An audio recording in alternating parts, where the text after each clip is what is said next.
Mayad nga aga sa tanan. Good morning everyone. For today's video ay magpapatuloy po tayo sa ating pag-aaral ng salita ng Diyos. At natapos na po natin yung mga pinag-aralan natin sa John 3:16, Romans 3:10, Romans 3:23, and Romans 6:23. Ngayon naman po, sabi ko kahapon, pag-aaralan po natin yung ano nga ba ang ibig sabihin ng pagiging Kristiyano.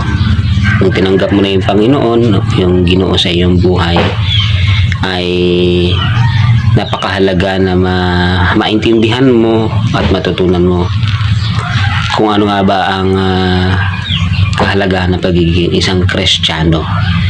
So, before tayo mag-start ay mga muyo kita na Ginoo, nagpasalamat kami sa kadyang aga na ginhatag sa amin.